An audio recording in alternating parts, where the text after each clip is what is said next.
Salut les gars, j'espère que vous allez bien.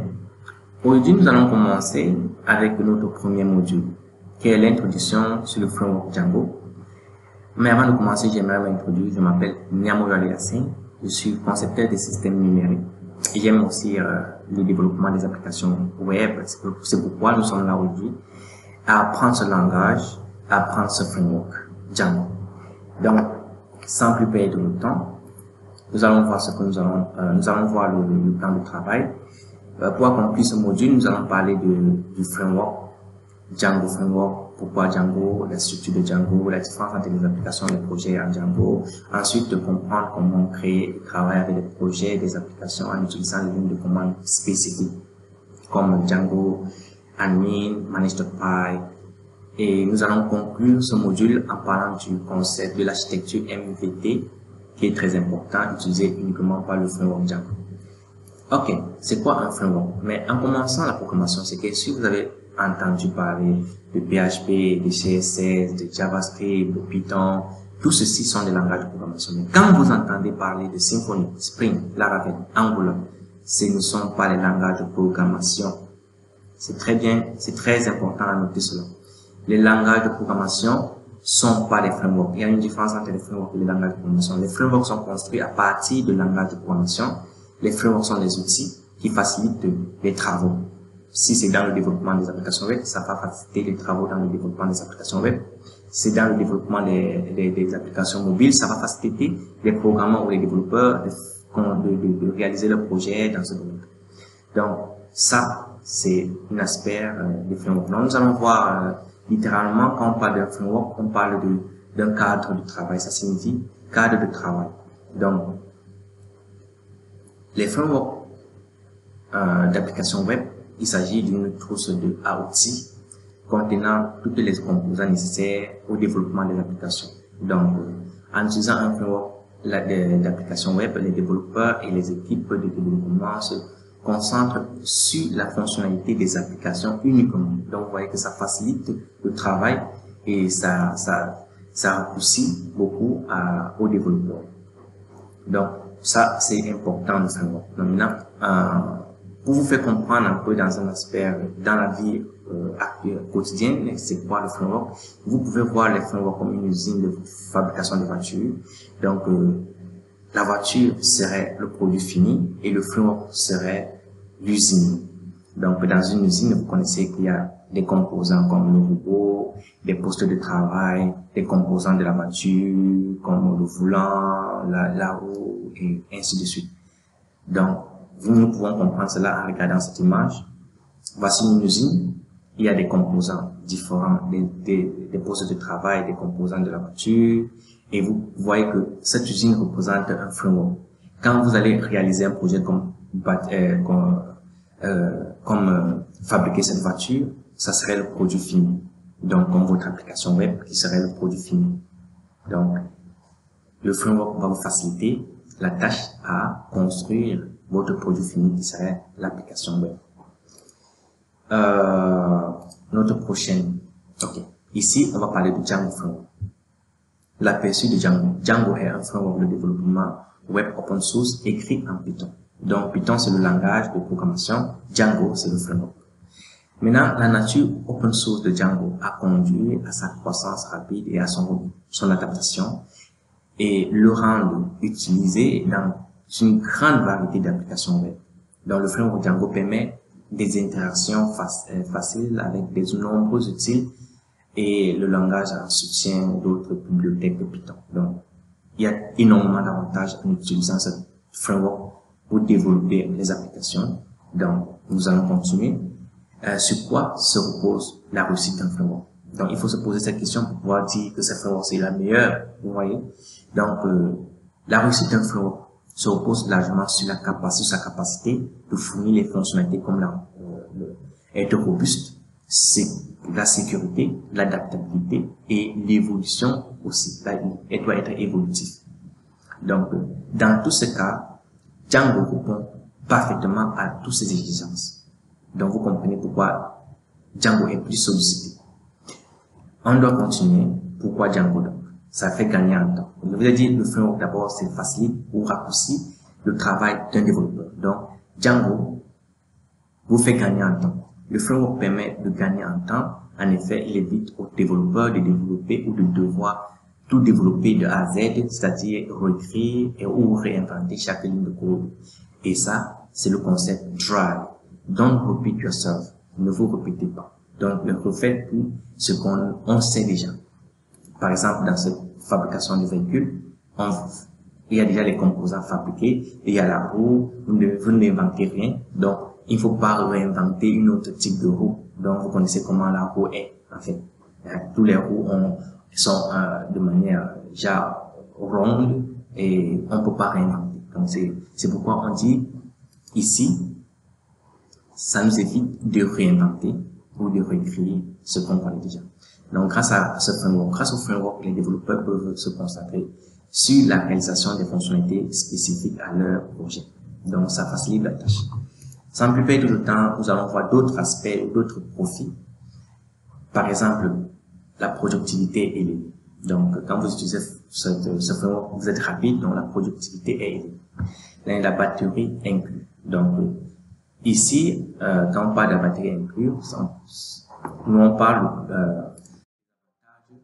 tels que, je dirais, les avantages tels que l'authentification, par exemple, des utilisateurs, c'est déjà une batterie inclue, donc c'est déjà un outil inclus que vous pouvez utiliser.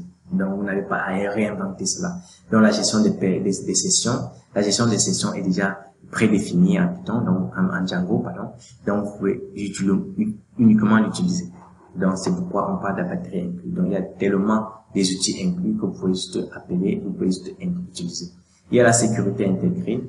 Et avec le temps, nous allons parler plus de la sécurité intégrée, mais il faut comprendre qu'avec la sécurité intégrée à ce niveau, ça va vous aider contre la vulnérabilité courante, telles que les attaques par injection SQL, les attaques comme le cross-site scripting, les attaques contre façon dont il y en a plein d'attaques que vous connaissez, donc elles vous aident à contrecarrer certaines de ces attaques. La scalabilité, elle est facilement scalable, donc on peut facilement augmenter des fonctionnalités avec le temps. Donc, en utilisant ce framework, c'est vraiment scalable. Maintenant, la communauté active, très important, un point très important. La communauté de Django est active, donc si vous avez peut-être des bugs, vous pouvez facilement trouver des solutions parce qu'une autre personne dans la communauté aurait dû rencontrer ce problème. Avec le temps, je vais vous donner les différents sites que vous pouvez visiter pour pouvoir poser vos questions et vos différentes questions quand nous serons déjà en train de faire des pratiques. Donc, la portabilité aussi. Donc, la portabilité ici fait allusion de la diversité de Python. Donc, je parlais de Django. Donc, quand vous développez votre application, vous pouvez l'implanter sur les environnements différents comme Postgre, SQL, MySQL, SQLite, Oracle. Donc, elle est portable, elle est vraiment élargie dans ce domaine. Donc, elle répond à ces exigences. Parlons de la structure de Django. La structure de Django, nous allons voir le répertoire assigné, d'où vous allez voir peut-être le fichier manage the file, requirement de file, le répertoire du projet lui-même. Nous avons le répertoire du projet, nous avons le répertoire de l'application, le répertoire de la gestion des médias. Et avec cette image, vous avez un aperçu de ce que je dis.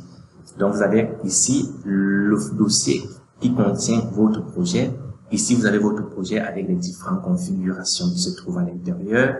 Vous avez on a dit ici quoi, le répertoire statique. Et vous avez le répertoire des fichiers médias. Donc, vous avez le répertoire des modules des applications. Vous voyez ici, un projet peut contenir plusieurs applications. Donc, et c'est ça d'abord. Vous voyez, il y a aussi des fichiers HTML. La structure est vraiment organisée. Donc, ne vous inquiétez pas, avec Django, c'est garanti. Maintenant, la différence entre un projet et une application. Maintenant, une application en Django est un composant autonomie qui effectue une fonction spécifique au sein du projet. Donc, un projet peut avoir plusieurs applications et chaque application a des fonctionnalités spécifiques. Par exemple, nous pouvons avoir une application qui gère l'authentification des utilisateurs, l'autre qui gère la gestion des tâches et ainsi de suite. Donc, les applications dans un projet ont des fonctionnalités spécifiques.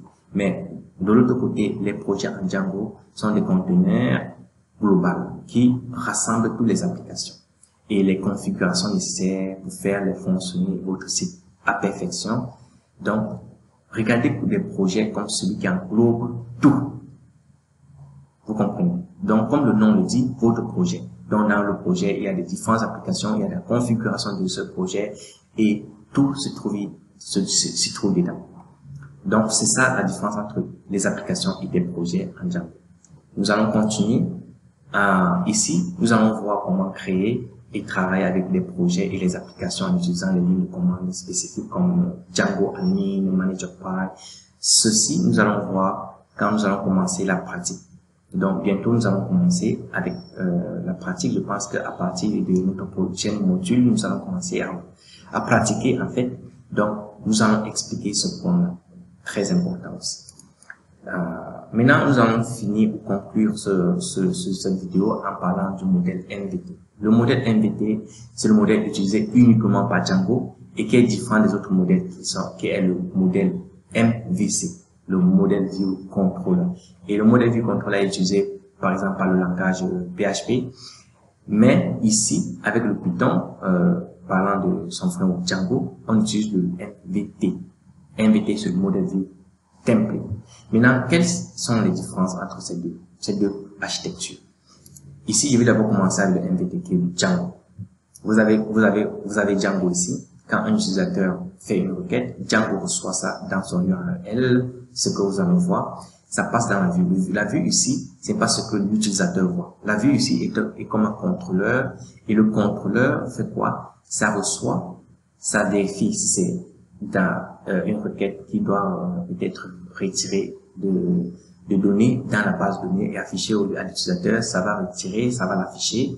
Et l'affiche ici, c'est le template. Ce que l'utilisateur voit, c'est ce qu'on appelle le template. Donc, l'utilisateur voit le template. Le view ici, c'est comme un contrôleur qui agit entre, ou qui laisse interagir le modèle et le template. Donc, qui agit entre le modèle et le template. Et le modèle ici, comme c'est comme une base de données où les données sont stockées. Pourtant, avec le modèle MVC, qui est le modèle view controller utilisé par d'autres langages, ici, nous avons le view, la view, ou la vue. La vue est ce que l'utilisateur voit. Donc, quand l'utilisateur fait une requête, ce qui revient, c'est affiché sur la vue. Donc, ici, le contrôleur agit comme son nom le prononce, contrôle les requêtes qui va vers le modèle qui est celui qui garde les données. Donc, et la vue est celui qui affiche ce que l'utilisateur voit. Donc, il y a une différence entre vue et contrôleur. Donc, ici, par exemple, view et template se change avec vue et contrôleur. Mais le modèle reste le même pour les deux architectures. Le modèle garde les données dans la base de données. Et ici, le modèle garde les données aussi, comme la base de données. Donc, la différence est entre le contrôleur et le view. Et ici, le view et le template. Donc, le template, c'est ce que l'utilisateur voit sur le modèle MVT. Et ici, ce que l'utilisateur voit, c'est la vue. Mais pourtant, la vue ici, c'est celui qui agit comme un contrôleur. Il n'y a pas de contrôleur ici. Donc, la vue prend la position du contrôleur. Et le contrôleur ici fait ce que son nom lui demande à faire, contrôle des requêtes. Donc, c'était un peu ce que je voulais que vous compreniez aujourd'hui. C'était, si vous avez trouvé cette vidéo intéressante, n'oubliez pas de me laisser un pouce bleu, commenter et vous abonner si vous n'avez pas encore fait pour ne pas rater notre prochaine vidéo qui va être sur la vue, donc sur les vues, pardon. Donc, view en anglais, vue en français. Donc, nous allons faire cela dans notre prochaine vidéo. N'oubliez pas de partager ce lien pour que ça puisse aussi toucher autant de personnes, autant d'audience que possible pour que nous puissions grandir notre communauté dans le monde du développement, surtout dans notre continent africain.